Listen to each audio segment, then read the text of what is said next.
Muy buenos días. Hoy 19 de agosto, la primera clase después del receso invernal en metafísica.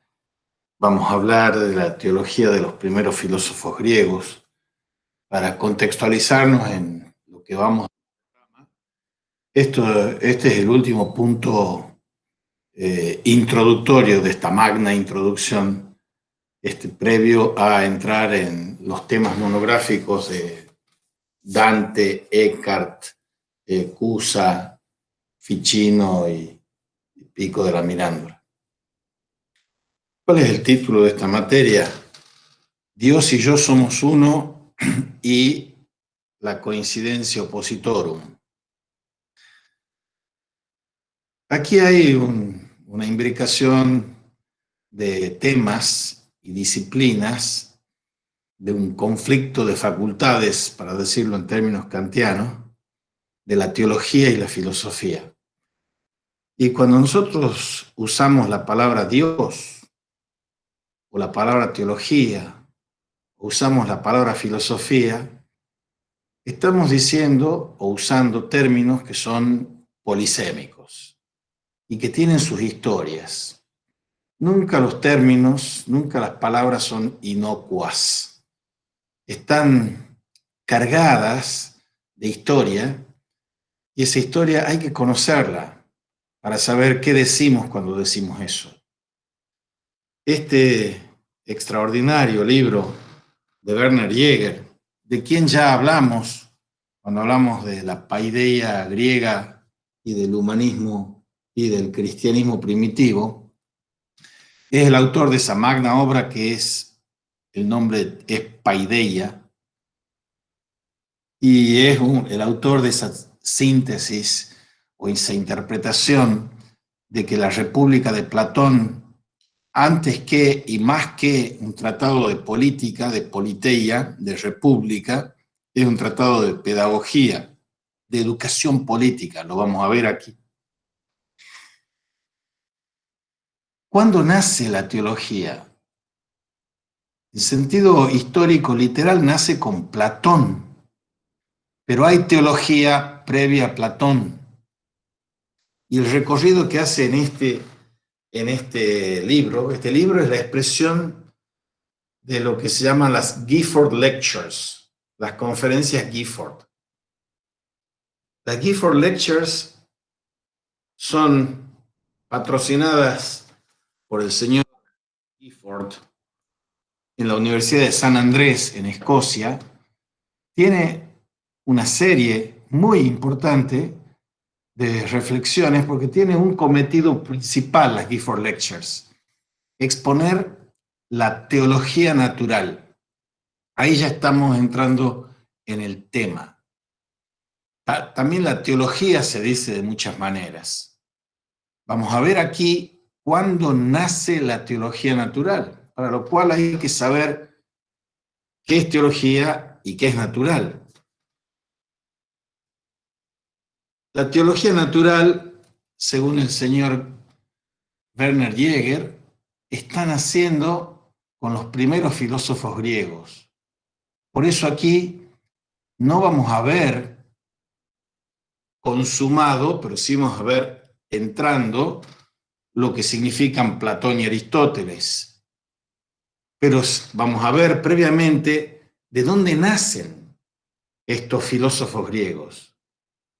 Cuando se dice que la filosofía es el nacimiento por el tránsito del mito al logos, se nos está diciendo de que sin los mitos no habría habido el logos. Cuando en la metafísica, en la protefilosofía, la filosofía primera, Aristóteles dice que el filósofo es un filomito, es un amante del mito, está rindiendo tácito homenaje a lo que significan Homero y Hesíodo, por de pronto, y otros más. Homero y Hesíodo son los pedagogos, siglo VI y V antes de Cristo, son los pedagogos de donde va a surgir la filosofía. Entonces, ¿qué vemos nosotros?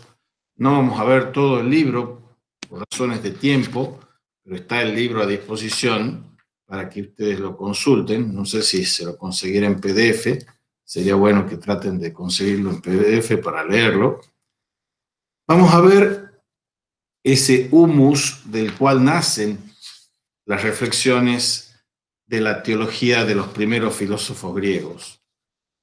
Y eso está en el capítulo 1, en la teología de los pensadores griegos, que ahí vamos a ver las referencias de la ciudad de Dios, de San Agustín también al respecto, y vamos a ver ese despliegue hasta llegar a Platón y Aristóteles, que pasa por la teología filosófica, porque se llama teología natural a la teología filosófica.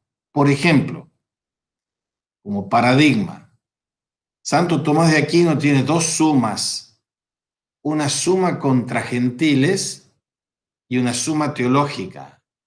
La suma contra gentiles es una teología natural, o sea, el despliegue de un pensamiento teológico sin apartarse de la luz natural de la razón. En cambio, la teología supranatural, sobrenatural, eso es lo original de Tomás de Aquino. La teología, tal como se la despliega científicamente como disciplina hoy, nace epistemológicamente de Tomás de Aquino en su teología sobrenatural. Era un manual para los que se empezaban a formar en teología, que está suponiendo, por otra parte, la teología natural. La teología natural es la metafísica. Entonces, la cima del aparato epistémico aristotélico está en la base. Hay tres disciplinas teoréticas. La física es la más baja de las ciencias teoréticas. La matemática es la intermedia, subordinante de la física y subordinada a la filosofía primera. Una, la física estudia el ente en cuanto móvil. Otra, la matemática, el ente en cuanto número, figura, etcétera, aritmética y geometría. Y la otra, el ente en cuanto ente. La teología es la suprema ciencia divina, porque todas las teoréticas son divinas, por decirlo así, pero en ese escalonamiento. Bien, Dios y yo somos uno. ¿Qué quiere decir Dios? Una cosa es Dios y otra cosa es lo divino. Vamos a ver en Meister Eckhart después también clarísimamente, pero todo esto se empieza a cocinar o a fraguar aquí. Empecemos entonces con una glosa de esto y voy a hacer un comentario didáctico para que nos pongamos de acuerdo. Y te voy a pedir, César, que subas el escrito ese del mástil ahí.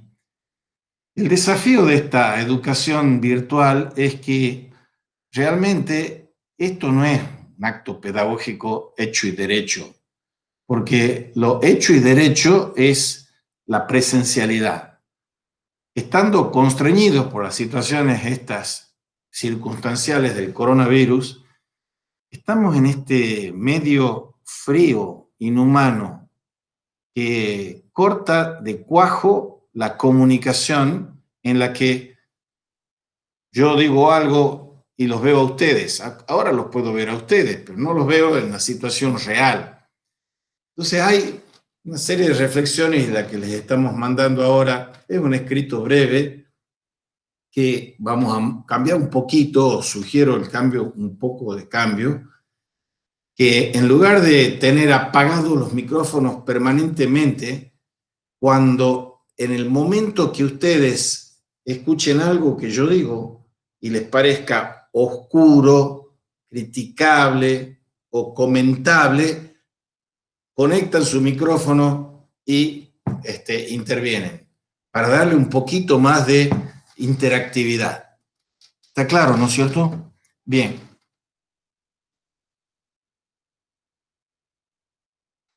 como es Jäger. Jäger es un erudito, un helenista alemán, que es un maestro que es un enano en hombro de gigantes, porque conoce toda la bibliografía, no solo clásica de los textos que hay a la disposición y le hace el estudio filológico, histórico, sino que conoce toda la literatura científica sobre eso. El primer capítulo de la teología de los pensadores griegos ubica qué son las conferencias Gifford, que debían tratar del grupo de problemas que se designan como teología natural. Y el estudio que él hace es un estudio argeológico, el logos del arge. ¿Qué está en el comienzo de la significancia de los términos que usamos? La filología parece que suena parecido a filosofía, y el filosofía es amor, y el filo de filología es el filum, como lo filogénico, que es el hilo histórico. O sea, ¿cuál es la historicidad que tienen los términos? Entonces, el estudio arqueológico es ese estudio filológico.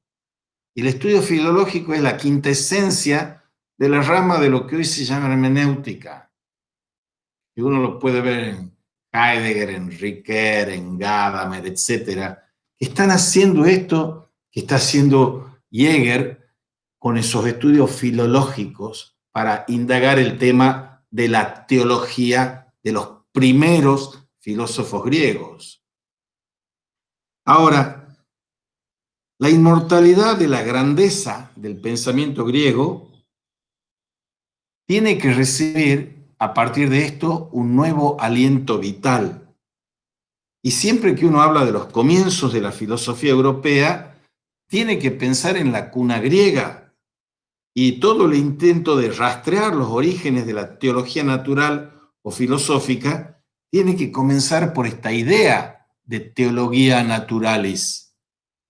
Y la debe nuestro mundo a una obra que hace mucho que es clásica para el occidente, que es De Civitate Dei, de Agustín, de la ciudad de Dios. Después de atacar la fe en los dioses paganos, Agustín, recuerden el origen de la obra La ciudad de Dios, que frente a la invasión de los bárbaros, Agustín sale al cruce de la impugnación que hacían los romanos, que le endilgaban a los cristianos ser la causa de la decadencia de Roma. Entonces San Agustín sale con esta obra apologética, y lo primero que hace en los primeros 5 libros es criticar ese paganismo. Y después de criticar el paganismo, los dioses paganos, lo hace porque considera que son un engaño. Esos dioses paganos son un engaño. Y después va a tratar de exponer, eso es la pars destruens. En la pars construens va a tratar de exponer la doctrina cristiana del Dios único. El monoteísmo es un invento judeocristiano. Pero uno dice, el monoteísmo es un invento judeocristiano. ¿No tenían cierto monoteísmo o Dios uno los primeros filósofos griegos? Vamos a ver que sí. Uno de ellos es un protoilustrado que se llama Genófanes, lo veremos, que critica la teología de la religión popular, de los dioses populares antropomórficos. Veremos eso. Pero aquí en Agustín estamos hablando del Dios único, que no es de la cuna de Atenas, es de la cuna de Jerusalén, para decirlo así. De Atenas a Jerusalén, ida y vuelta, que hemos visto ya antes. Y San Agustín, en su 6º libro de la ciudad de Dios, expone esa doctrina de la cristiana del Dios único, tratando de demostrar la perfecta concordancia que tenían con las ideas más profundas de la filosofía griega. Ya lo venimos viendo casi hasta el cansancio en las cosas que hemos visto de Biblia y helenismo también. Pero aquí lo vamos a ver desde esta perspectiva más metafísica, más filosófica.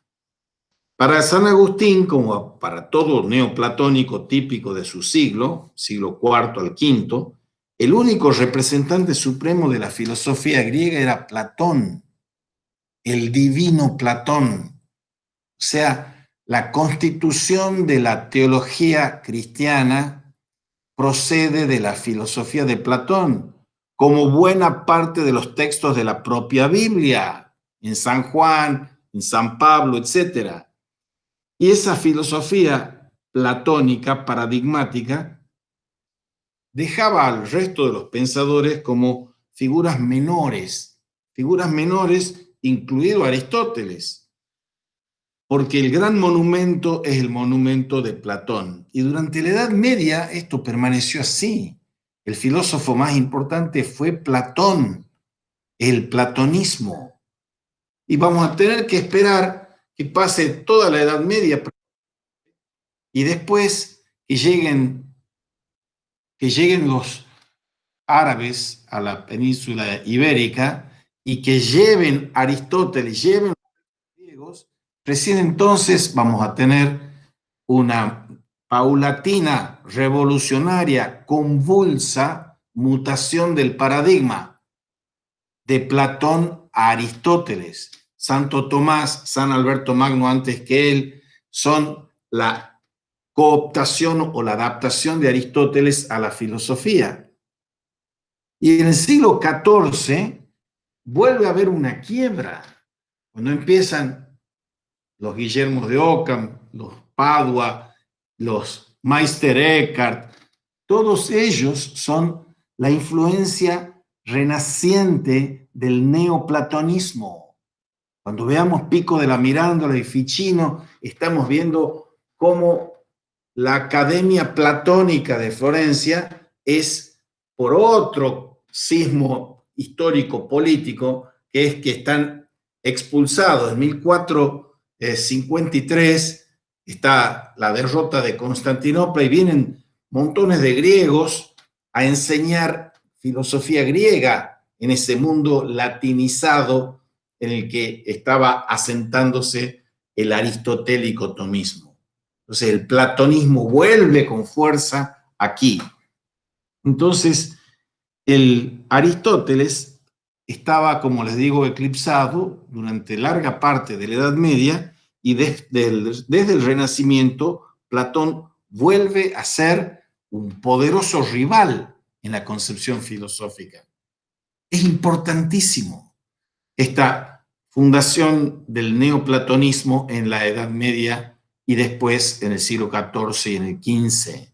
El neoplatonismo, como les digo, tiene un personaje, varios personajes, pero uno se llama Escoto Eriúgena, que lo vamos a ver en relación con Escoto Eriúgena, es un traductor de Dionisio Areopagita. Dionisio Areopagita está en el siglo V y VI, está enmarañado y envuelto, imbricado en la trama esa del neoplatonismo y el cristianismo. Porque los neoplatónicos, con Plotino, Proclo, etcétera, son personas que tienen actitudes bastante refractarias respecto del cristianismo. Entonces, cuando aparece un señor medio legendario, que no existe como tal, es el pseudo Dionisio, se le llama, en el siglo V y VI, ese pseudo Dionisio se considera como un neoplatónico cristiano. Pero hay varios, está Orígenes, hay varios que hemos visto cuando hemos visto Jäger antes. Entonces, ¿qué está haciendo San Agustín? Volvamos a la ciudad de Dios. En la ciudad de Dios, en los Orígenes, nos está diciendo San Agustín que hay una teología naturalis y una teología supernaturalis. La teología natural y la teología sobrenatural. Lo sobrenatural es un invento cristiano. Cuando llegue, por ejemplo, Baruch Spinoza, le va a cortar el copete a lo sobrenatural y va a decir Deus sive natura. Dios es la naturaleza, la physis. Entonces, aquí estamos viendo esa primera gran distinción entre la teología naturalis, que es la base de la teología supranaturalis. Una base platónica en Agustín y una base tomista, más el neoplatonismo y San Agustín en Tomás de Aquino. En estos orígenes, el concepto de la teología natural no brota en oposición a una teología sobrenatural. Para San Agustín, decir teología era decir filosofía cristiana. No había distinción. La distinción entre la teología y la filosofía, como les he dicho, epistemológicamente está con Tomás de Aquino, porque tiene el aparataje lógico, silogístico, dialéctico de Aristóteles. Y hay una diferencia fundamental entre Platón y Aristóteles. ¿Qué es la dialéctica para Platón y qué es la dialéctica para Aristóteles? La dialéctica para Platón es lo mismo que la filosofía. Cuando Hegel use su palabra dialéctica, lo va a hacer platónicamente, pero con un contenido aristotélico. ¿Qué es la dialéctica para Aristóteles? Para Aristóteles la dialéctica es la lógica. Entonces, hay que ver cómo de aquellos polvos vienen estos lodos en esta discusión. Pero hay otro autor que toma San Agustín para definir este estatuto de la teología. Y ese autor se llama Terencio Varrón. De las antigüedades de las cosas humanas y divinas, Antiquitatis Rerum Humanarum y Divinarum. Varrón es un prolífico escritor y docto enciclopedista romano de los últimos días de la República, del 116 al 27 antes de Cristo vive, antes de Cristo.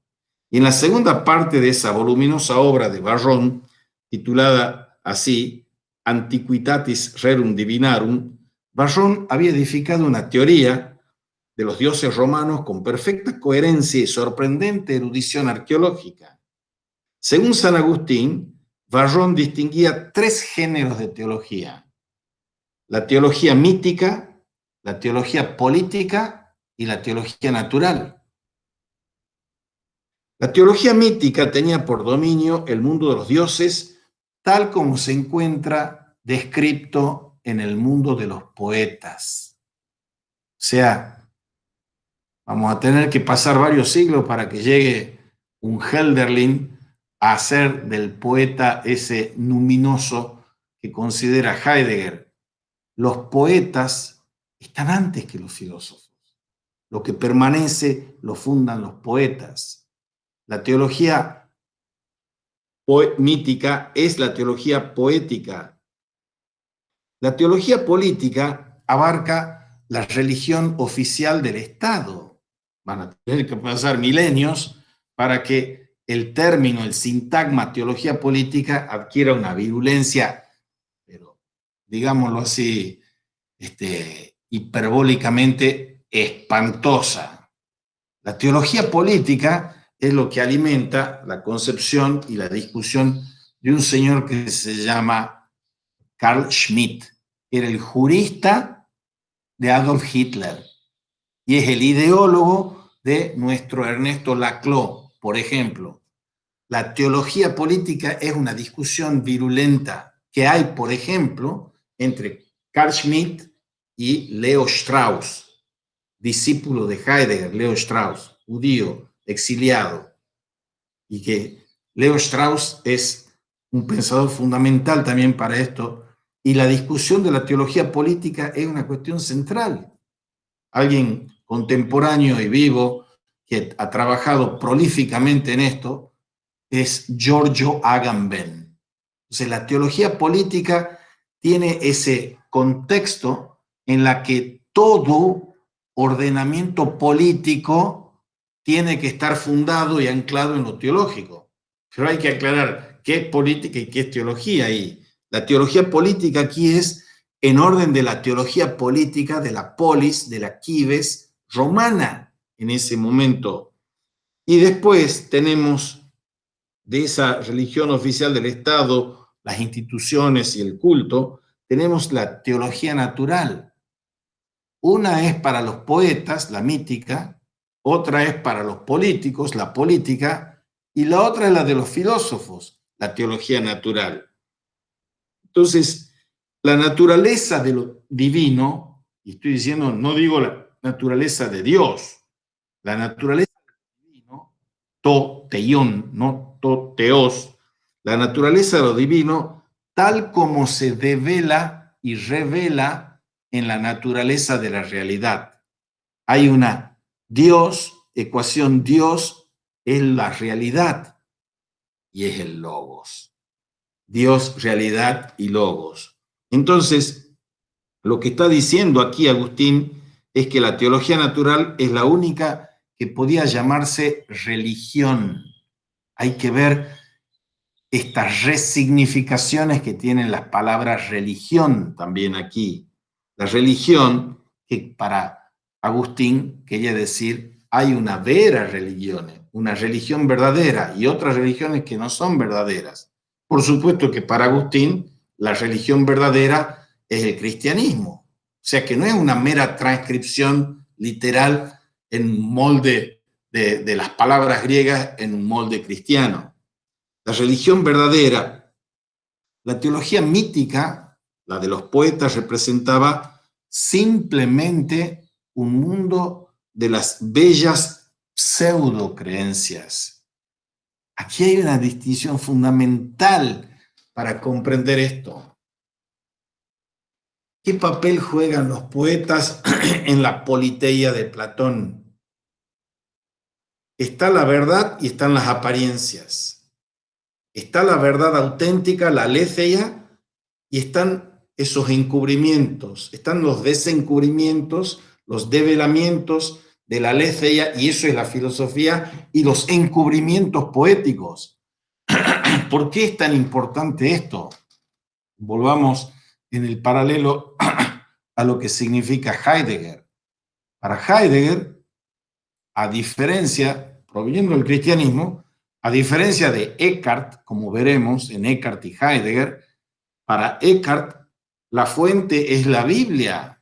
Para Heidegger la fuente son los presocráticos y el poeta Hölderlin.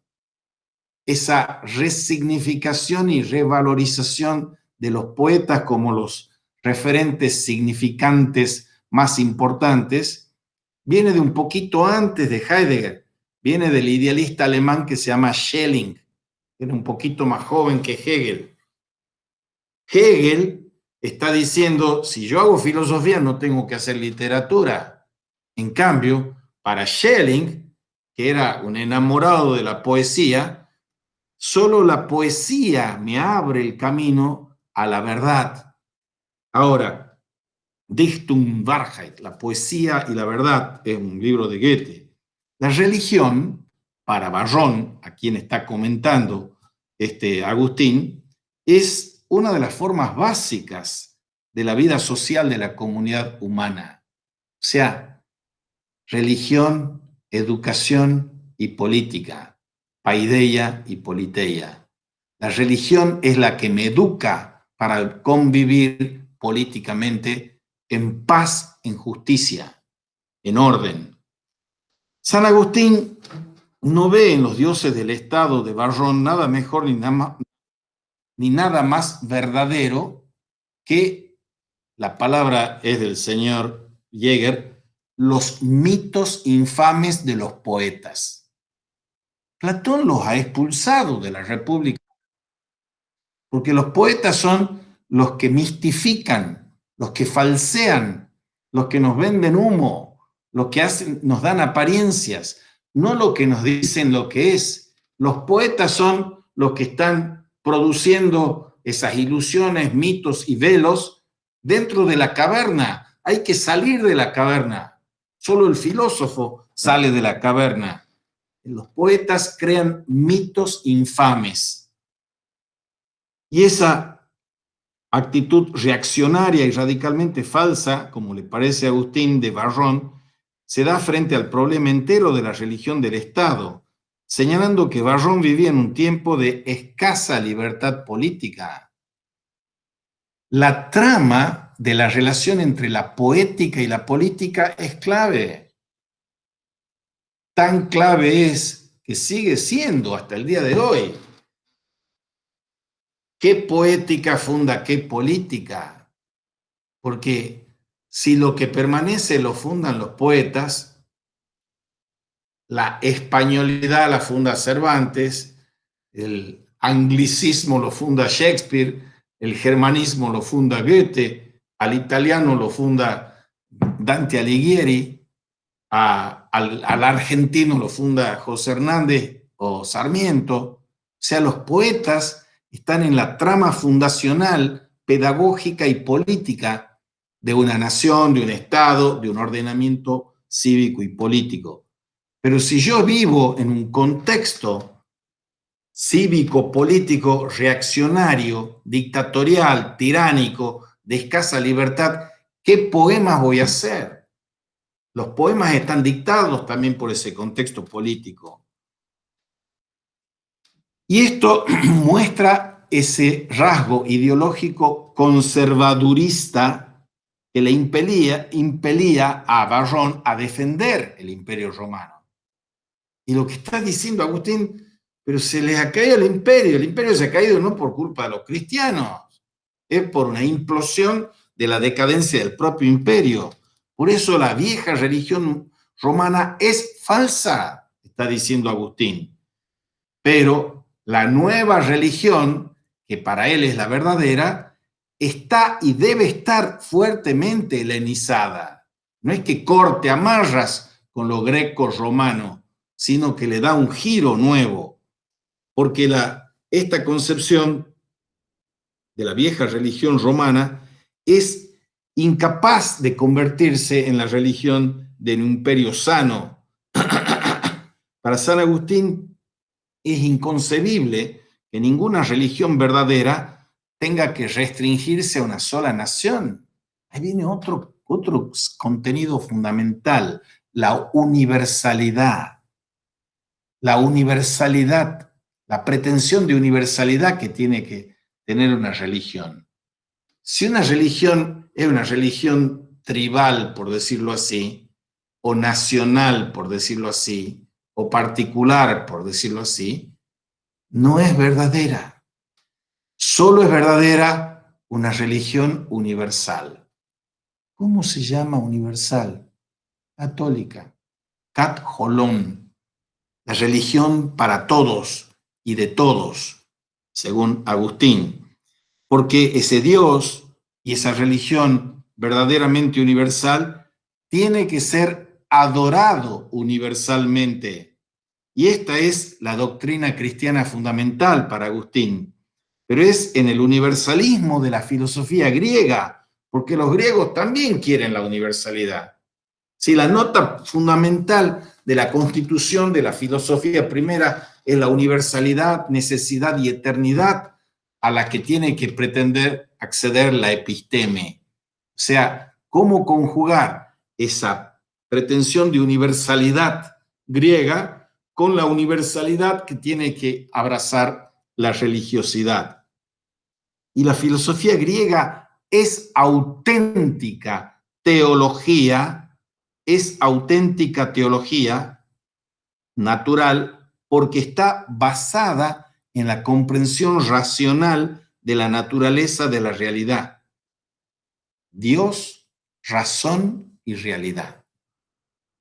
No hay mejor cauce para la teología natural que esta ecuación que pone en simbiosis Dios, razón y realidad. ¿Qué es la idea? Un Dios real, dirá Hegel en la Enciclopedia de las Ciencias Filosóficas. Y esa concepción de la comprensión racional de la naturaleza misma de la realidad está enancada en las teologías del mito y del Estado, que no tienen nada que ver con la naturaleza, porque el mito de los poetas y el Estado de los políticos no tienen nada que ver con esa comprensión de la realidad suprema, la realidad real, porque ellas son convenciones artificiales. Hay que distinguir ahí el tesei y el logos, lo dado y lo puesto. Lo dado es lo real de la naturaleza, lo puesto es lo que pongo yo, la convención artificial. Entonces, mitos, teologías míticas o poéticas y las teologías políticas son convencionales, es lo que nosotros diríamos religiones positivas. Y el señor Aristóteles, que habla del primer motor inmóvil como el dios filosófico, rendía culto a sus dioses populares, a sus dioses que son particulares.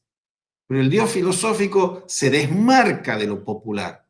Vamos a ver esa inmensa, contundente crítica a la religiosidad popular con Genófanes. Bien, convenciones artificiales, productos exclusivos del hombre.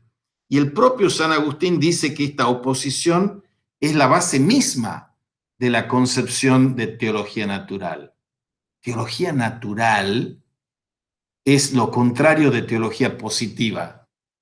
No es algo puesto, no es algo convencional, porque también en la historia de las religiones hay una paulatina transición desde el politeísmo al enoteísmo para llegar al monoteísmo judeocristiano. El politeísmo son los muchos dioses y el panteón griego y romano es politeísta.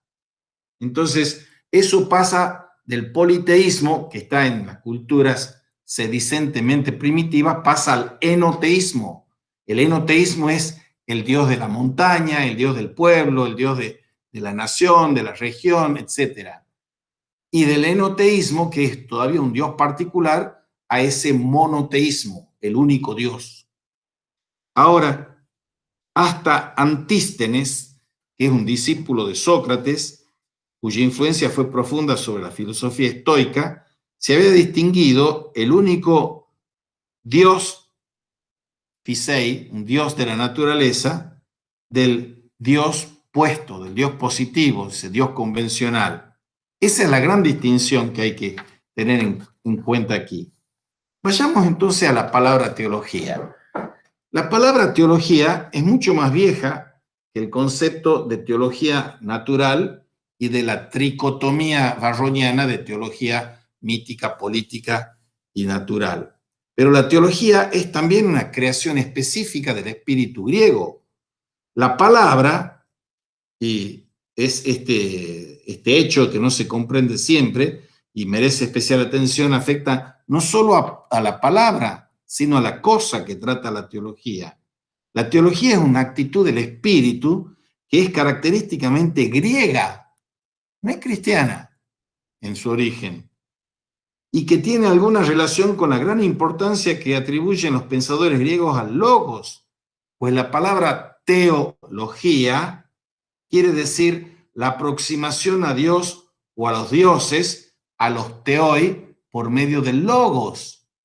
Es griego, la teología es griega. Para los griegos, Dios se vuelve un problema fundamental. Y de nuevo va a ser mejor rastrear el desarrollo de la idea como de la palabra en la historia de la lengua. Las palabras puestas aquí en griego, teologos, teología, teologikos, fueron creadas en el lenguaje filosófico de Platón y siguiéndolo a él, de Aristóteles. Y fue evidentemente Platón el creador de la idea.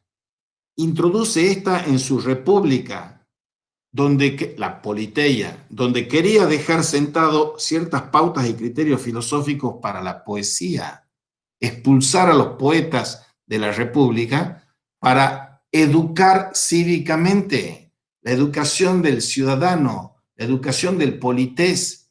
Esa es la misión fundamental de la paideia.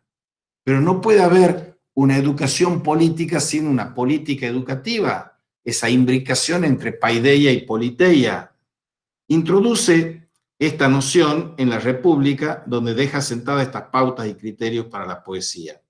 En su estado ideal, los poetas deben evitar los errores de Homero y Hesíodo. Aquí viene la madre del borrego.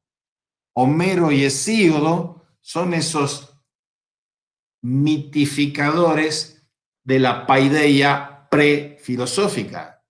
Son los autores de libros como la Teogonía, los trabajos y los días de Hesíodo, que referiremos, o los autores de la Ilíada, de la Odisea, que eran la escuela a donde iban todos estos hombres griegos que se querían ilustrar.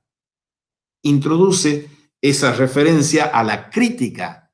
No tienen, porque son, siguiendo a Homero y Hesíodo, cometen el error de, en lugar de iluminar con el logos, encubrir con la poesía. Y presentan los dioses en un nivel de verdad infrafilosófico. Para acceder a nivel filosófico, como lo dice el propio Hegel en la Fenomenología del Espíritu, si yo me quedo en los devaneos románticos, dice Hegel, eso estoy haciendo literatura. Y la filosofía es una ciencia, dice Hegel. Entonces, hay que presentar los dioses a un nivel filosófico, es lo que está diciendo el señor Platón. Y las deidades míticas de la antigua poesía griega están manchadas por todas las formas de las flaquezas humanas, de la flaqueza humana.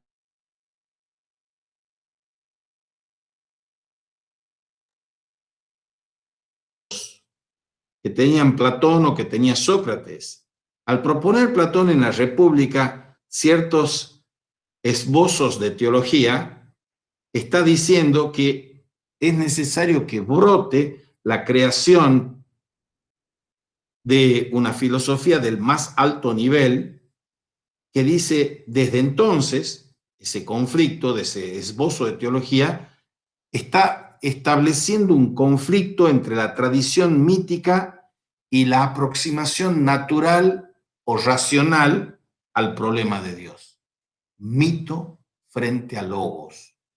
Están haciendo la filosofía en esa tensión entre el mito y el logos.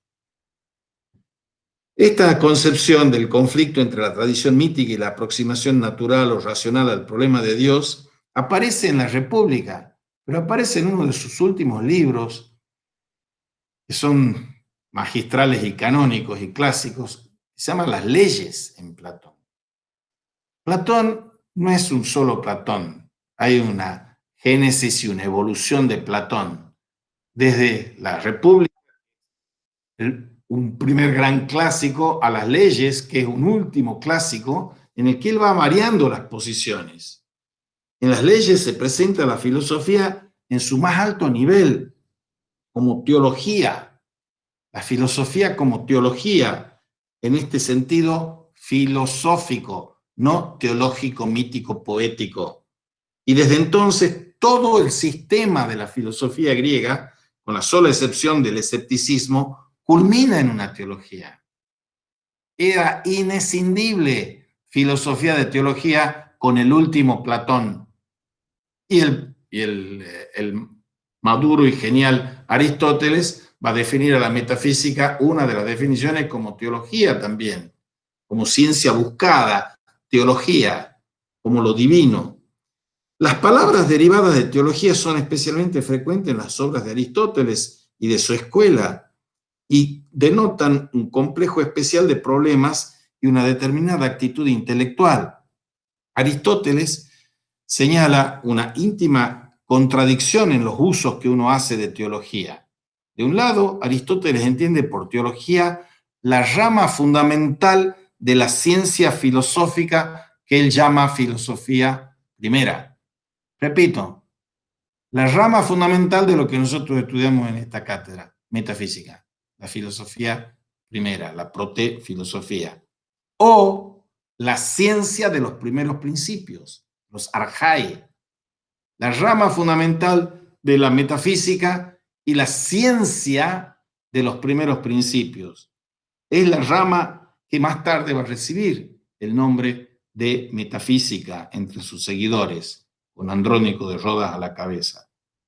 En este sentido, la teología es la última y más alta meta de todo el estudio filosófico del ser para Aristóteles. Pero en determinados pasajes de contenido histórico, Aristóteles usa el término para designar a ciertos no filósofos, como Hesíodo o como Ferécides de Ciro, a los que coloca en una oposición un tanto extrema con los más antiguos filósofos o físicos. Hay dos escuelas filosóficas en la antigüedad primera filosófica. Una, la del Asia Menor, y otra, la del sur de Italia. Y los primeros filósofos llevan el nombre no de teólogos, sino de físicos. Es como decir, en lugar de teólogos, son fisiólogos. Tratan de dar razón de la física. Entonces, la tensión en la connotación negativa de teología es poesía contra física, por decirlo así. La poesía de los Hesíodos, de los Homeros, de los Ferécides, contra estos filósofos. Los filósofos son los físicos, que son Anaximandro, Anaxímenes, algunos lo ponen también ahí, a Heráclito, vamos a ver Parménides, vamos a ver Genófanes. Filósofos son físicos, los poetas son los no filósofos. En este sentido, cabe decir que el período más antiguo de la filosofía empieza allí donde termina la teología. La teología era, en esta connotación negativa, una dimensión teológica, y la verdadera filosofía era de base física. Por eso no dice metateología, sino metafísica. Ahora, en este sentido, cabe decir que Aristóteles está buscando los antecedentes de su propia filosofía científica frente a filosofía, no filosofía poética. Y el teólogo, un Eudemo de Rodas, discípulo de Aristóteles, es el primer hombre que escribe una historia de la teología. Y Eudemo jamás habría incluido a su maestro Aristóteles en la teología, él que fue el creador de la metafísica o teología en sentido filosófico entre los teólogos. Pero hay que despejar una aparente contradicción en todo esto, refiriéndose a un pasaje del libro 12 de la Metafísica, donde después de desarrollar su propia teoría del motor inmóvil del universo y de los motores de las esferas, Aristóteles retrocede hasta hacia la antigua concepción religiosa de los dioses que están en el cielo. Y Aristóteles ve ahí, volviendo un pasito atrás de esa crítica que ha hecho, un atisbo de la verdad, pero siente que la religión ha ampliado mitológicamente, la filosofía como mitología, no como mitificación y mistificación, mitología, este certero atisbo con una invención de dioses antropomórficos. Ahí está la otra cuestión. Los teólogos representan el pensamiento humano en su primera etapa mitológica, y la concepción de la teología que encontremos en Platón y Aristóteles no solo no desconoce eso, sino, como les he dicho, dice, la filosofía es filomitía, filomito. Y hoy fácilmente se puede iniciar la historia de la teología filosófica con este periodo. Se han hecho varios libros y tesis sobre eso, la evolución de la teología en los filósofos griegos, en las conferencias Gifford que dio un inglés, Edward Craig, de la Universidad de Glasgow, o la tradición griega que hace a partir de la teología cristiana Paul Herman Moore, bueno, cita todas estas cosas muy eruditas. Lo que nos importa a nosotros aquí es que en la filosofía griega posterior, que está trabajada más sistemáticamente, se halla la teología tan claramente diferenciada de las demás ramas del pensamiento que es fácil tratarla por separado. Pero en el más antiguo pensamiento griego no existe esa diferencia. Cuando hay que entender como dificultad metodológica las sentencias aisladas de Anaximandro, el del Apeiron, que veremos, o de Heráclito sobre Dios, Teos, o lo divino, teión, necesitamos tomar siempre su filosofía como un todo, como un organismo indivisible, sin considerar nunca los ingredientes teológicos separados de los físicos u ontológicos. La ontoteología es la cuna de la filosofía. Ontos, logos, teo, logos. En Heráclito, en Anaximandro, en los filósofos griegos, en los presocráticos, son indiscernibles, no se pueden separar. Y desde los tiempos de Aristóteles viene siendo uno de los convencionalismos de la historia de la filosofía, fijar la vista en estos pensadores desde una perspectiva que hace resaltar sus logros como cultivadores de una ciencia natural. Natural es la versión castellana de physis, de una ciencia física. Y Aristóteles los llama los physicoi, en el sentido antiguo del término. Cuando un griego dice physis, está diciendo no solo la planta, la piedra y los elementos químicos, está diciendo también, aparte de todo eso, todo lo que los hombres hacemos, todo lo que hay en el cielo y en la tierra. Y la importancia del cielo es fundamental aquí, el topos hiperuranos. Las estrellas son inteligencias para ellos en la cosmología aristotélico-tolemaica que llega a Tomás de Aquino, por ejemplo. Los primeros físicos, los primeros físicos en el sentido moderno también de physis. Lo vimos en las cuestiones cuánticas. Lo que hemos visto en las cuestiones cuánticas es volver a eso que ya estaba indiscernidamente y entrañablemente unido en esos primeros físicos, que anticipan todos ellos nuestra propia ciencia moderna, empírica, física. Ahora, esa anticipación de nuestra propia ciencia empírica es mostrada por los historiadores modernos de la filosofía griega, que viven durante el período de los sistemas metafísicos de Hegel y otros idealistas, como Zeller y su escuela, se detienen principalmente en Platón, Aristóteles y los filósofos especulativos. La edad positivista que sigue a estos secuaces de Hegel, con representantes como Burnet y Gompers, destacan el carácter empírico y científico de los primeros pensadores. Cuando Cicerón, en su De Natura Deorum, de la naturaleza de los dioses, y San Agustín en De Civitate Dei, ven a los físicos que van de Tales a Anaxágoras como los primeros teólogos, se limitan a repetir lo que ya están encontrando en las fuentes griegas. En resumen, estamos hablando de un sistema de teología aquí que fue producto del conflicto y la compenetración de la tradición griega y la religión judaico-cristiana, lo que vimos en Biblia y helenismo. Pero hay unos contextos que hay que atender. Las bases espirituales de esa creciente unidad entre Biblia y helenismo está, por un lado, en el Imperio Romano, mientras se sostiene en la idea de un gobierno mundial de la ley y de la justicia. Segundo, en la paideia griega, mientras se la concibió como el punto de partida de una cultura humana universal. Y tercero, en una teología universal, catoliqué, como armazón religiosa de semejante civilización. Ya se ha producido la donación de Constantino, esa cristianización paulatina del Imperio Romano, etc.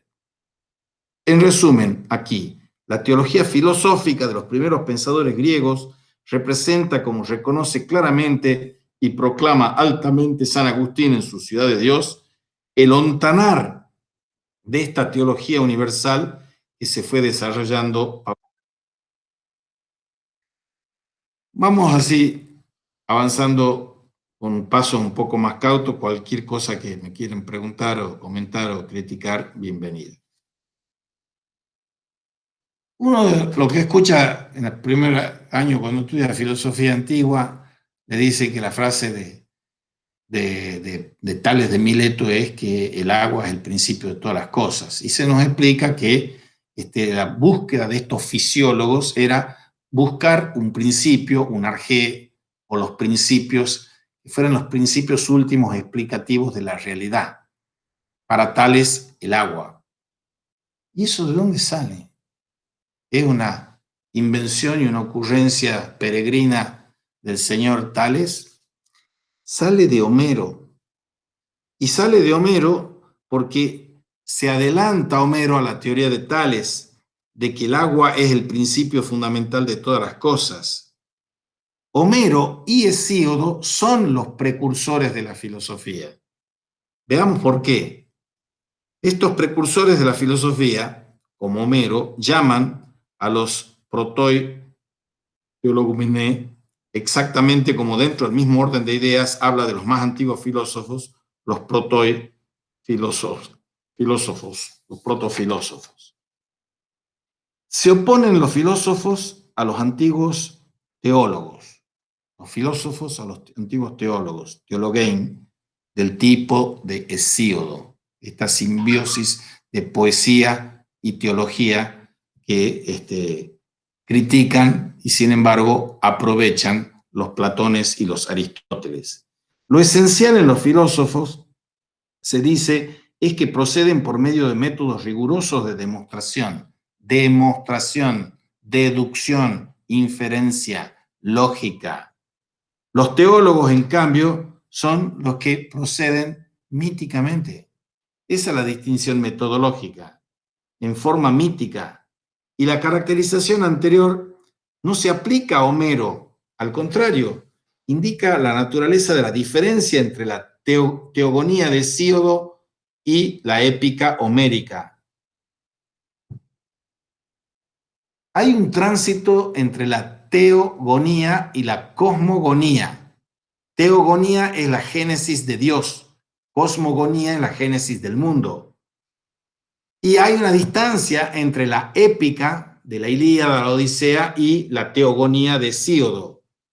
En aquellos pasajes que aducen la principal excusa que tiene Aristóteles para clasificar a Homero entre los teólogos, aparece esto. Cuando la Ilíada se refiere al océano, océanos, el océano es el origen y la fuente de todos los dioses.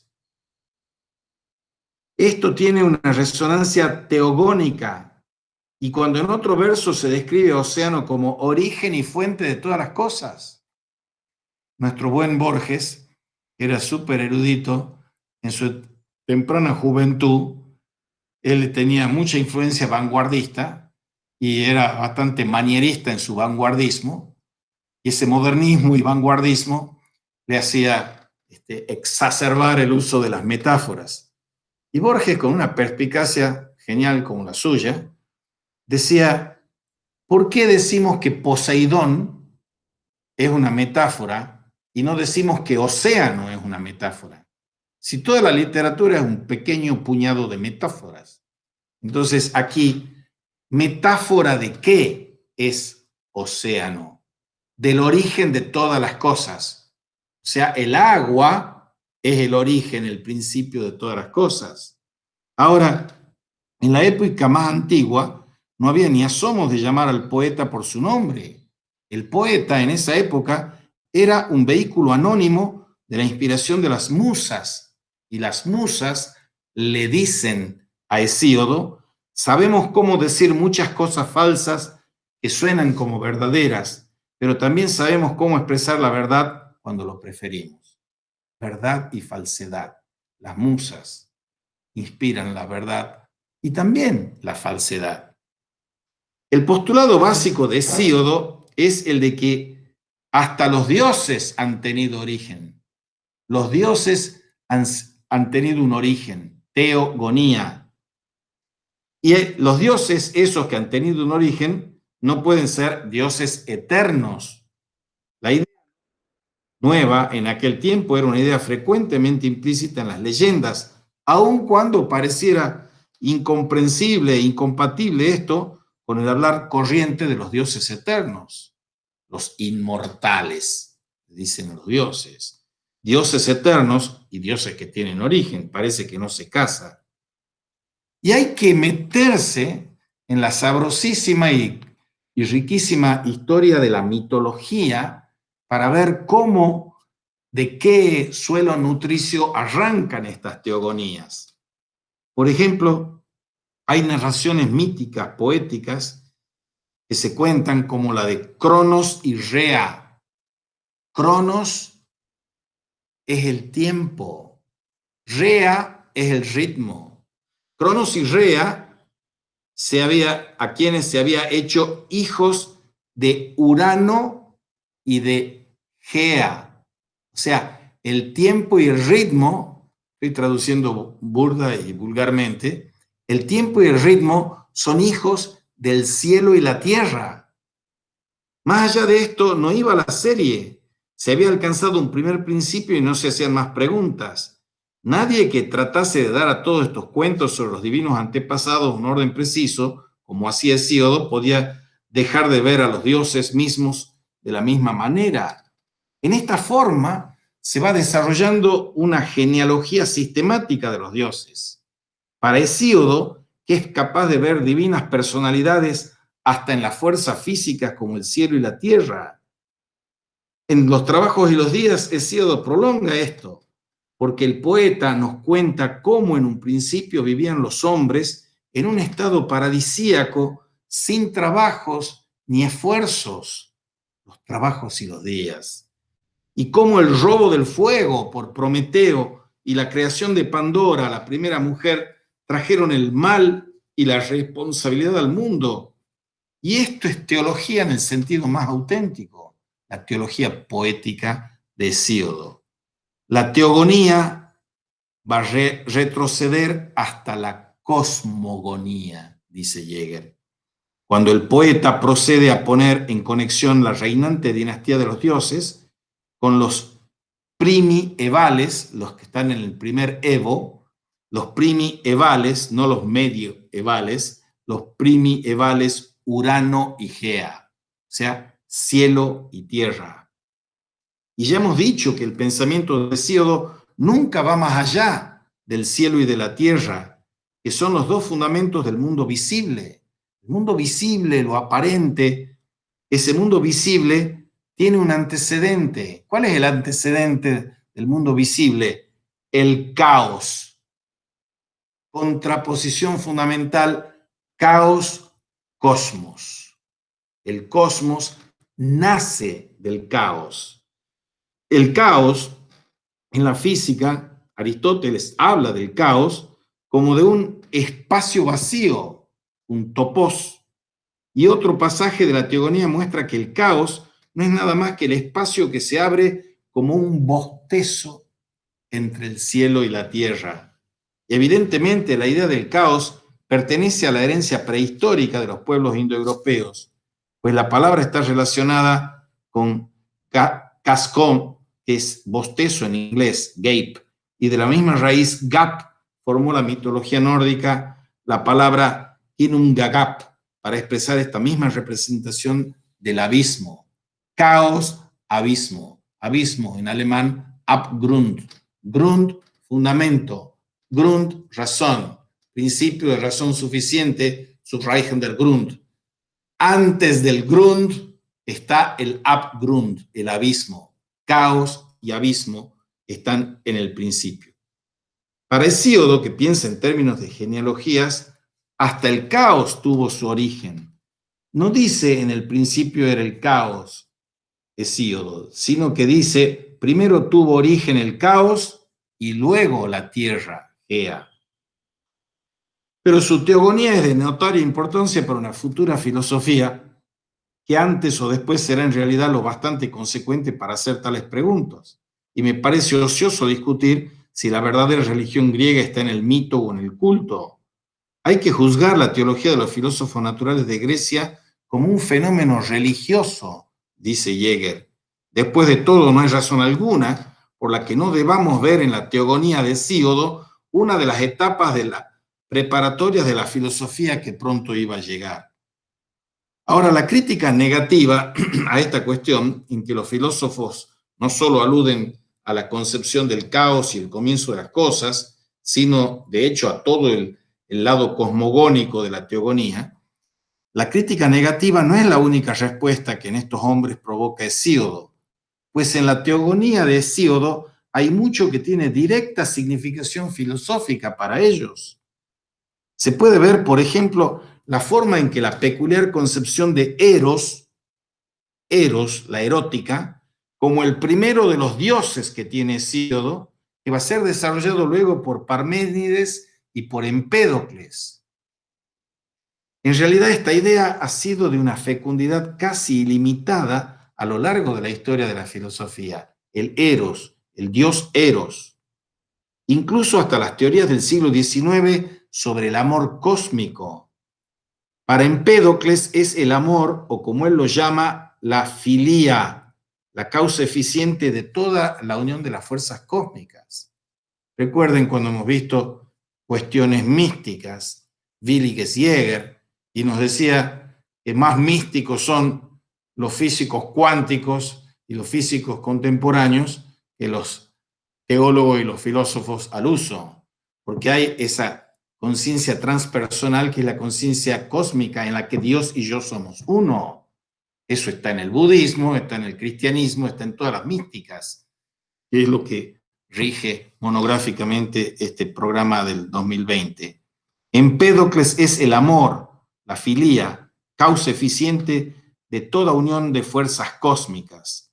Y esta función está tomada del Eros de Hesíodo. En el comienzo mismo de su relato del origen del mundo, introduce el poeta a Eros como uno de los más antiguos y de los más poderosos de los dioses, coeval de la misma Aebum, de la tierra y del cielo. Y la primera pareja es tierra y cielo, Gea y Uranos. La historia de la tierra y del cielo y de su matrimonio era uno de los mitos tradicionales. Y Hesíodo razona con perfecta lógica cuando infiere que Eros tiene que haber sido una divinidad tan vieja como aquellas, mereciendo, por ende, uno de los primeros lugares. La unión del cielo y tierra inicia una larga serie de procreaciones que suministra el principal contenido de la teogonía y ocupa el centro del interés teológico de Hesíodo. Bien, para terminar este primer capítulo, estos teólogos griegos son los que están pivotando en torno del logos. Vendrán después los teólogos hebreos, pero los teólogos hebreos, en la simbiosis de Biblia y helenismo, hablarán también del verbo creador. La palabra creadora como el verbo. Al principio era el verbo, dice el prólogo del Evangelio de San Juan. Pero el logos de San Juan ya no es el logos de los griegos. La palabra creadora como logos hay que tratarla como el ser primordial que se coloca a la cabeza de los actos procedentes de ella. Todo se hizo en el verbo encarnado, el verbo que se hizo carne y habitó entre nosotros. Lo veremos extensamente en Eckhart, en su comentario al prólogo del Evangelio de San Juan. Esto obviamente no está obturando ni sustituyendo, sino está procediendo y transformando, transfigurando lo que está en Hesíodo.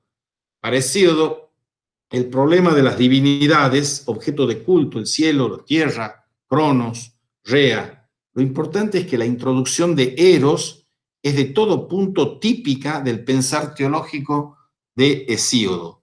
Y el logos es la sustancialización de una propiedad o poder intelectual del Dios creador. Y termina este capítulo, esta primera lección de la teología de los pensadores griegos, Jäger diciendo que este Eros de Hesíodo en las obras de Parménides se transmite a las obras de Parménides y de Empédocles, que veremos, cuando el pensamiento hesiódico acaba por dejar paso a un pensar verdaderamente filosófico, se busca lo divino dentro del mundo, no fuera del mundo, como en la teología judeocristiana. O sea, la inmanencia de la teología, en el entorno del cosmos. Dentro del mundo, no fuera de este, como va a ser la perforación de la trascendencia del Dios de Israel, que se desarrolla a partir del libro del Génesis. O sea, Hesíodo, teogonía, y Génesis. Ahí son dos referencias a la cuestión teogónica y cosmogónica. La diferencia abismal metafísicamente es si hay creación o no hay creación, obviamente. Bien, los dioses son parte de la tradición mitológica y son el fundamento de esa teología que va a transmutarse en teología natural y filosófica poco después. El capítulo 12 es de la teología de los naturalistas milesios, pero quiero parar, hacer una breve pausa para preguntarles si quieren hacer preguntas o comentarios o tienen alguna duda. ¿No? Bueno, pasamos. En el pórtico de la filosofía se levantan tres venerables figuras, Tales, de Mileto, Anaximandro y Anaxímenes. Y desde los tiempos de Aristóteles, siempre vamos a encontrar a estos hombres formando un grupo de físicos o filósofos de la naturaleza, esto que llamamos los fisiólogos, los que buscan dar logos a la fisis. Hasta por su lugar en el origen se encuentran reunidos, son hijos de Mileto, que es la metrópoli del Asia Menor griega, que había alcanzado la cima de su desarrollo político, económico e intelectual durante el siglo VI a.C. Y fue aquí, en el suelo colonial de Jonia, donde el espíritu griego forjó las dos concepciones generales del mundo que dieron origen de una parte a la épica homérica y de otra a la filosofía griega. Aquí vamos a ver cómo están imbricados el mito y el logos en su cuna, porque hay mitos que son los mitos orientales, los mitos de Babilonia, de Mesopotamia, etc. Y no es difícil imaginar qué profundamente debió de quedar impresionado el sensitivo espíritu de los griegos por los variados mitos orientales acerca de la creación y por el intento babilonio de poner en conexión todos los acontecimientos terrestres con lo que pasa en las estrellas. Cuando uno va a leer un horóscopo ahora, está siendo tributario o deudor de esa concepción que estaba en los babilonios, de pensar que todo está escrito en las estrellas, todo nuestro destino está prefijado en las estrellas. Esa concepción de pedes in terra sidera visus, que suena muy bonita y uno la repite una y otra vez, los pies en la tierra y la vista en el cielo, tierra y cielo, ahí lo tenemos. Pero ¿qué es lo importante? ¿Qué es lo que determina todo? El cielo. Entonces, esa concepción sideral, de ahí viene la palabra considerar algo, es considerar, es verlo todo desde esa inmutabilidad, divinidad e inteligencia de las estrellas. Entonces, eso estaba ya preanunciado en los mitos orientales. Y los mitos de la primera mujer, por ejemplo, o los mitos de cómo vinieron a la tierra el pecado y el mal, por ejemplo. Y a todo esto, y a pesar de todo esto, la teogonía de Hesíodo ya es enteramente griega. Ya no es una mera transcripción del mito oriental, sino una versión griega de los mitos orientales. Y el tipo hesiódico del racionalismo, con su interpretación y síntesis de los mitos tradicionales, cede paso a una nueva y más radical forma de pensar racional. ¿Qué hay en la tierra? ¿Qué hay en nuestra casa? ¿Qué hay en nuestra vida cotidiana? Y estamos rodeados de cosas. ¿Cómo se le decimos a las cosas? Claro que no lo usamos mucho esa palabra. Los enseres domésticos, los bienes domésticos. Pero esos enseres domésticos de nuestra cotidianidad, de los seres a la mano, como dice Heidegger, están procediendo de esa trama inescindible, entrañablemente unida con esto de las cosas existentes con su procedencia sideral, celestial. Y la filosofía alcanza un nuevo nivel, incluso en materia de teología, cuando hace esa reflexión. Si yo hablo del trueno y del relámpago, son como hechos dados, y nosotros decimos son hechos naturales, pero se puede decir lo mismo de Zeus, el dios del trueno, el dios que los envía los truenos, a los rayos. En todo caso, Zeus no pertenece a los enseres. Zeus no es una cosa existente aquí, abajo y ahora. Zeus está por encima de eso. Zeus no pertenece al reino de las cosas que alcanzan nuestros sentidos. Sentidos, experiencias, empiría. Los sentidos y lo metaempírico. Lo metafísico es lo metaempírico. Lo físico es lo que nos ofrece este mundo de aquí abajo, donde estamos rodeados de enseres o de cosas existentes, las que vemos, tocamos, olemos, gustamos, etc. Aquí está más allá de lo que podemos percibir con los sentidos. Más allá de este reino, que es el reino divino del Zeus, no podemos ir, non plus ultra. Incluso si concedemos un gran poder a nuestra imaginación. Ahora, ¿qué es lo que está denotando esto? Un cambio de actitud del hombre frente al mito mismo. Hay una forma de vida basada en el supuesto de que todo cuento mítico universalmente recibido tiene que ser verdadero. Es el acento de esta primacía de Uranos sobre Gea, porque Gea es la Tierra, es lo empírico, es lo existente, y lo metaexistente, lo que es origen de lo existente, es lo metaempírico. Y eso está basado en un mito. O sea, el nacimiento de la metafísica ya está contando con ese mito. Y en especial tienen que haber sentido estos griegos que los mitoi no deben entrometerse en ningún auténtico conocimiento del mundo. Si yo sigo pensando que es un cuentito nomás, que es una narración mítica, no estoy accediendo a la verdadera concepción de la realidad, a la verdadera realidad de la realidad. Ahora bien, la palabra mitos o mitoi habían sido en su origen un nombre inocuo para cualquier narración o parlamento.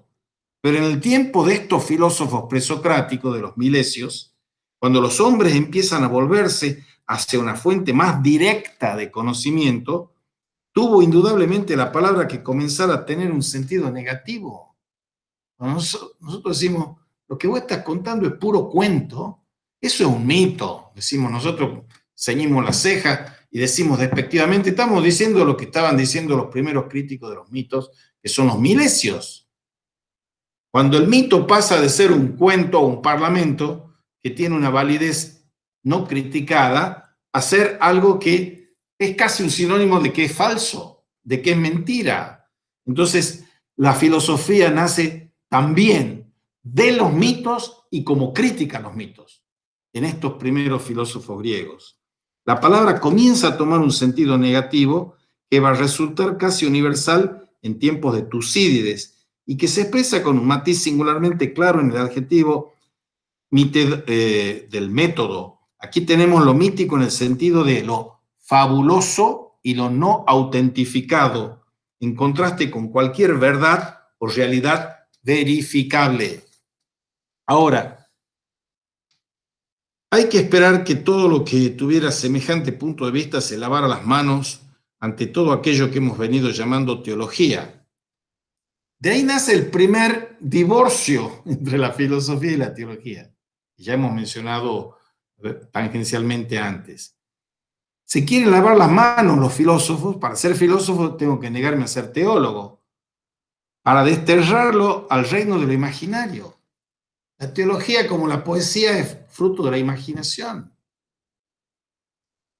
En realidad, el hecho de que se llame a estos nuevos hombres filósofos naturales, o physicoi, el término es relativamente tardío, puede parecer la expresión de un deslinde de intereses practicado por la idea misma de physis y que eliminaría automáticamente todas las preocupaciones por los theoi. Si soy físico, me tengo que despreocupar de lo divino y de los dioses. Al confinar en los hechos comprobables por los sentidos, los jonios parecerían pues haber tomado una posición ontológica que sería francamente no teológica. Estamos hablando de la teología de los primeros filósofos griegos y está diciendo esos primeros físicos, los abuelos de la filosofía, los presocráticos, adoptan una actitud no mítica y no teológica y no poética. Reflexionar sobre la palabra physis o naturaleza para nosotros, o físicos como filosofía natural, no hace justicia a la significación griega y es erróneo, dice Jäger, y es resueltamente erróneo. Physis es una de las palabras abstractas formadas con el sufijo sis, que se hicieron sumamente frecuentes después del período de la última épica. Designa con toda claridad el sis s, el acto de finai, el proceso de surgir y desarrollarse. ¿Qué concepto tenemos nosotros de naturaleza? ¿Naturaleza de dónde viene? De nacer. La naturaleza es el origen del movimiento de algo. Si algo se mueve, tiene vida. La física es el principio del movimiento y el principio de vida. Designa con toda claridad la palabra physis el acto del finai, el proceso de surgir y desarrollarse. O sea, la physis es la fuente originaria de todas las cosas. La naturaleza es la fuente originaria de todas las cosas. Encontramos esta misma significación en la palabra génesis, génesis, génesis, que es sinónimo de physis. Naturaleza, génesis, que es tan vieja como esta, quizás más vieja aún, Génesis. En el pasaje homérico relativamente tardío en que se llama a océano el origen de todas las cosas, está usada ya la palabra en este sentido. El océano es la fuente de todas las cosas, es el Génesis. Decir que océano es la génesis de todas las cosas es virtualmente lo mismo que llamarlo la physis de todas las cosas. En una nota, tiene notas algunas extraordinarias, este buen señor, al final del libro. En una nota sobre esto, nos dice, citando a Aristóteles en la metafísica, que habla de los primeros filósofos como los physikoi y define el objeto de su especulación como perites, oles, fiseos, schotein, jai, peri, tos, ontos. Es la fuente de todas las cosas esas. Y en la Ilíada se nos habla algo análogo de esto cuando ve que physis no tendría que ver con el origen de las cosas, pero significó la sustancia primera, primaria en el desarrollo de la lengua filosófica, vino ciertamente a significar cada vez más la realidad persistente y fundamental de la cual sale todo. Realidad fundamental, persistente, de la cual sale todo. Pero en la palabra está igualmente entrañado el proceso de emergencia. La emergencia está saliendo de, desbordándose de. Ese proceso de emergencia encierra el principio. La terminación cis no permite duda alguna acerca de ello. Y la ecuación de physis y génesis, afirmada explícitamente por Platón en el libro de las leyes 892c, lo confirma. Nadie podría sostener en serio que génesis significaba primariamente aquello de que se hizo una cosa y solo secundariamente o en ningún caso el acto por el que se generó. Lo mismo es cierto de physis, y es un hecho que todos los physikoi se interesaron por la cosmogonía. Paso de la teogonía a la cosmogonía. Ahora, si estamos en este punto de que océano es la génesis de todas las cosas, o sea, la physis de todas las cosas, estamos en la presencia de una diferencia. Y la diferencia entre Homero y Anaximandro, o Tales, etc., reside en el hecho de que el filósofo prescinde de toda expresión alegórica o mítica para enunciar su intención. Prescindir de la alegoría, intentar prescindir de la metáfora. Es un berenjenal ese terreno. ¿Qué papel tiene la metáfora en la expresión de un discurso filosófico racional? Si yo me atengo al paradigma lógico-científico de la filosofía, tengo que decir que una cosa es el concepto y otra cosa es el símbolo, la metáfora. Y estoy diciendo solo hay filosofía cuando hay conceptos, si no pregúntenle a la ciencia de la lógica de Hegel, que lo idolatra el concepto. Pero eso me lleva al callejón sin salida de que hay algo que desborda el concepto. Flucht in den Begriff, dice Hegel, huir hacia el concepto. Flucht aus dem Begriff, huir del concepto, dice Kierkegaard. O sea, concepto y símbolo.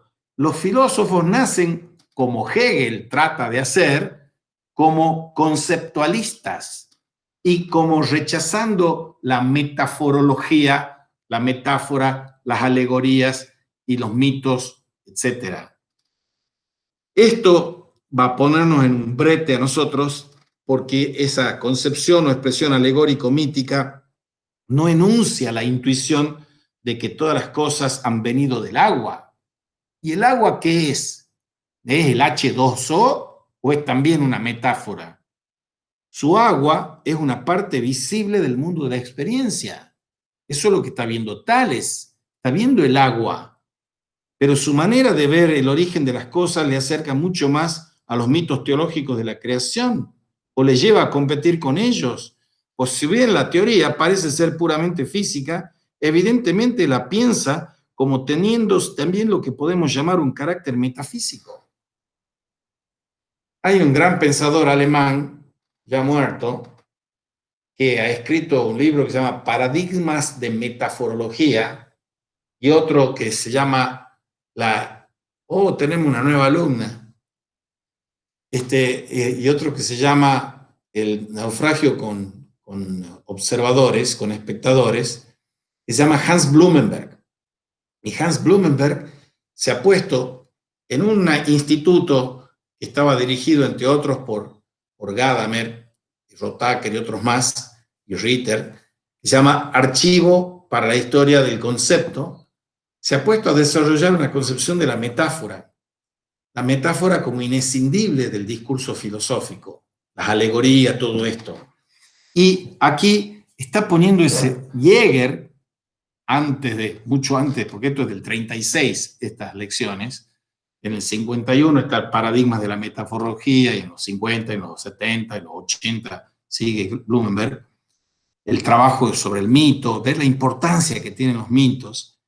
Pero acá nos está denunciando, por decirlo así, Jäger, que aquellos primeros filósofos que decían querer cortar con la alegoría estaban usando en sentido metafísico aquello que decían que era solo físico, solo entre comillas también, porque dice, la manera de ver el origen de las cosas le acerca mucho a los mitos teológicos de la creación. Otra, la segunda frase, el agua es principio de todas las cosas, la primera, la segunda frase famosa de Tales es que todo está lleno de dioses. Todo está lleno de dioses. 200 años más tarde de estos breves aforismos que nos quedan de Tales, al final del primer periodo del pensar filosófico, Platón cita este apotegma en forma específicamente enfática, como si fuese la palabra primigenia y la quintesencia misma de toda la filosofía. La frase de Tales, todo está lleno de dioses, sería la quintesencia de toda. No lo dice el primer Platón.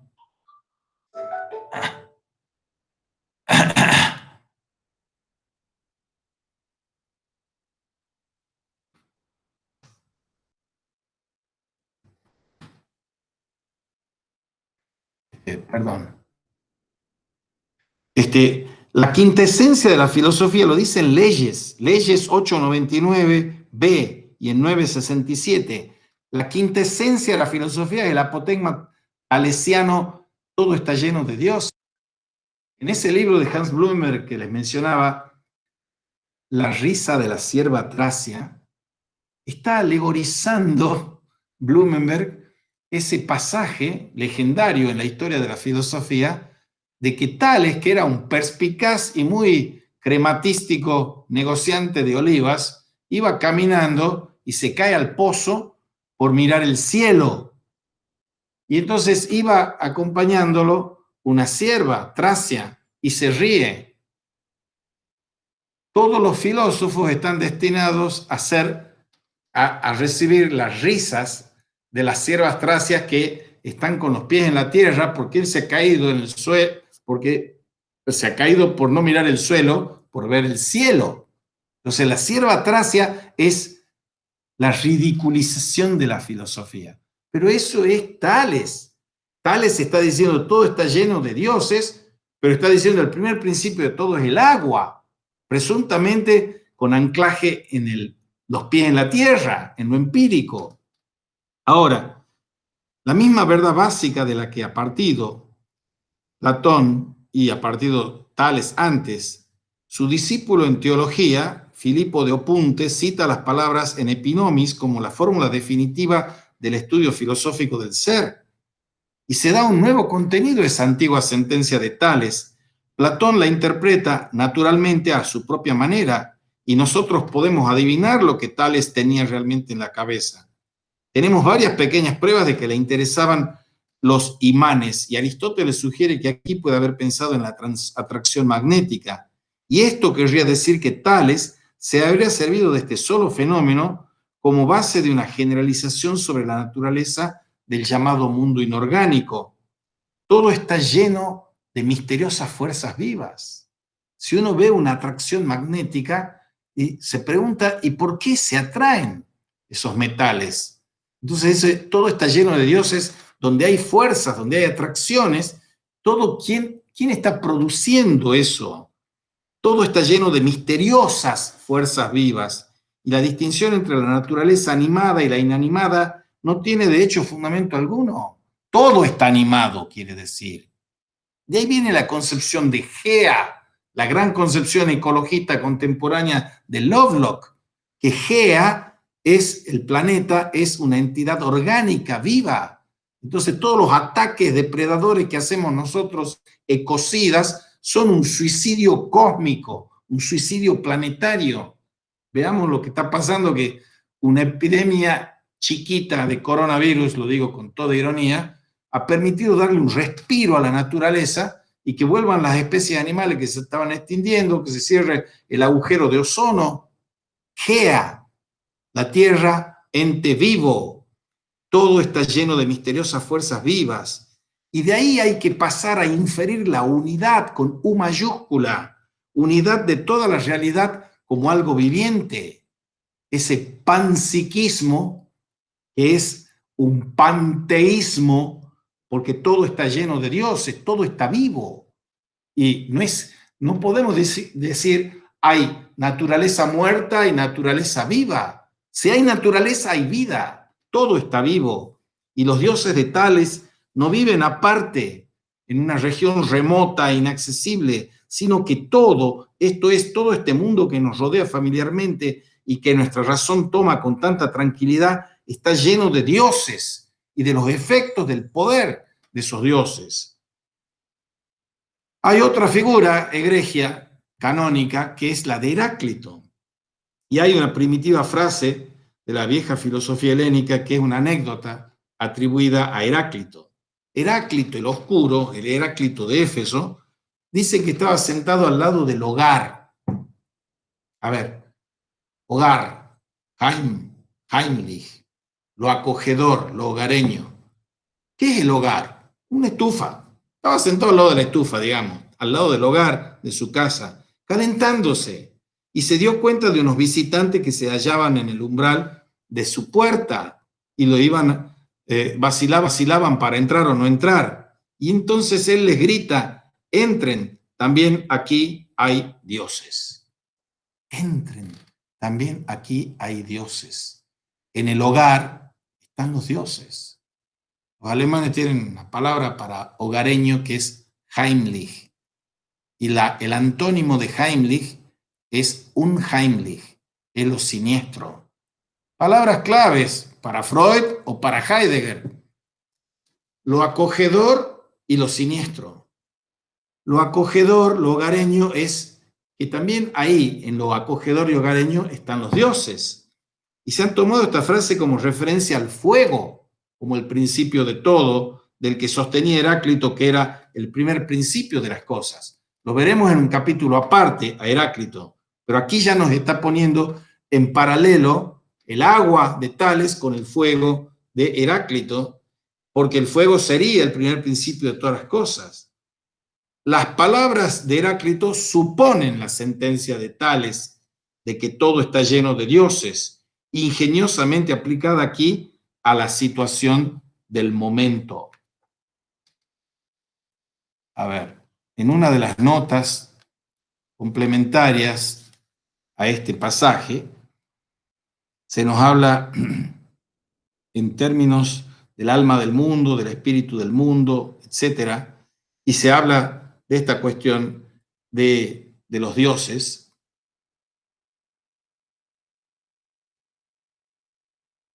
Bueno, se me ha perdido. Estamos en eso. Son las 10:10, así que voy a exponer una sola cosa más y pausamos hasta el lunes que viene. Tales y Heráclito están aludiendo a ese agua y fuego como principio de todas las cosas, partiendo de esa concepción que sería la quintesencia de la filosofía, que todo está lleno de dioses. Y sobre las puertas de la filosofía del ser, que empieza con Tales, figura la inscripción visible desde lejos a los ojos del espíritu. Entren, también aquí hay dioses. Estas palabras van a iluminar nuestro camino a través de la filosofía griega, dice Jäger.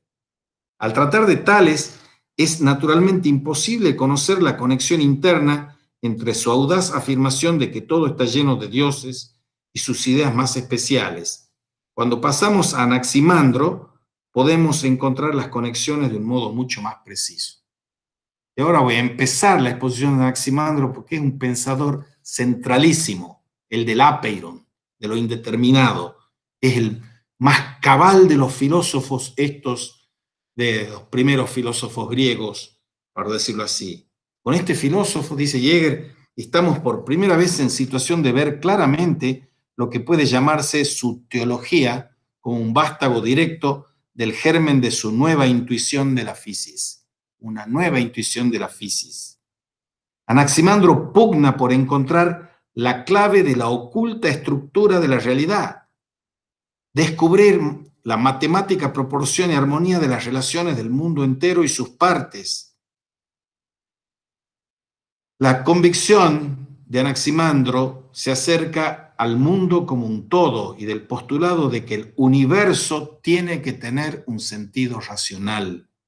Esta idea del mundo señala el primer brote claro de la filosofía en el espíritu humano.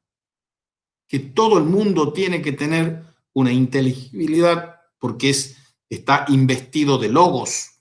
Entonces, el fuego de Heráclito o el agua de Tales o el apeiron de Anaximandro son ese intento de encontrar el logos que unifique la comprensión unificante de la realidad. Y a muchos de nosotros apenas nos parece posible volver hoy en día la vista más allá de esta primera experiencia filosófica del ser significativo.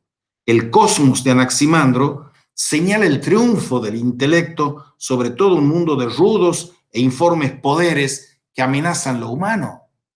Esa es la función salvífica, dicho exageradamente, o terapéutica que tiene la filosofía.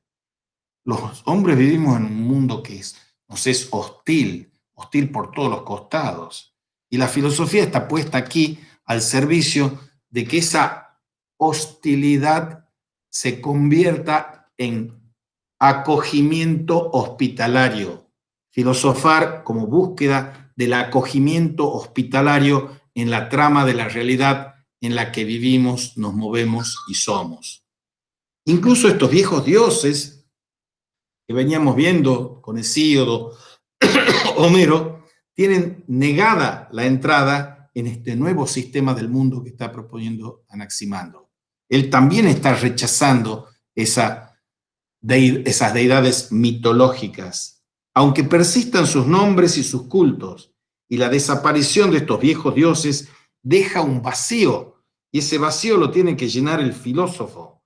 Y así surge de nuevo el problema de dónde surgen las cosas, del origen de todas las cosas.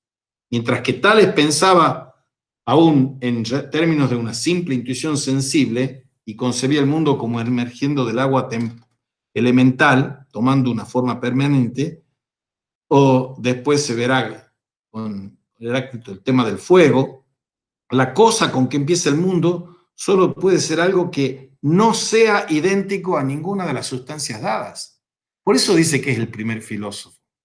Anaximandro se desmarca de ese elemental origen físico, empírico, sensible de los elementos que serían el origen de todo. Entonces pone en el apeiron, que es lo indeterminado, la dialéctica del apeiron y el perás, entre lo determinado y lo indeterminado. La propiedad distintiva de este algo, que no es físico en el sentido clásico y moderno del término, tiene que ser de suyo ilimitado. Es terrible esa cuestión de la ilimitación. No es lo mismo ilimitado que infinito. Límite es perás. No límite es apeiron. El infinito, para un griego clásico normal, tiene una connotación negativa, y para un judío y un cristiano tiene una connotación positiva. La gran cesura es entre lo ilimitado y lo infinito, porque lo infinito es lo caótico para un griego, lo finito es lo cósmico para un griego. En cambio, para un cristiano o para un judío, lo infinito es lo eminentemente positivo. No vamos a entrar aquí a hacer esas distinciones más sutiles que están en Descartes, están en Hegel, están en todos ellos, de qué papel juega la infinitud. Porque aquí estamos con el apeiron, que es lo indeterminado. Toda cosa, dice, según Aristóteles, la relación entre el concepto de lo ilimitado y del principio es el arjé, poner que el apeiron es el principio, toda relación entre el concepto de lo ilimitado, del apeiron y del principio, en sentido temporal, es de exclusión mutua. Si hay principio, no es ilimitado. Entonces dice, toda cosa o es principio o tiene un principio. O es principio o tiene un principio. Anaximandro fue el primer hombre que dijo que lo apeiron es el arjé, que lo ilimitado es lo indeterminado, lo ilimitado es el principio, el arjé o el principio.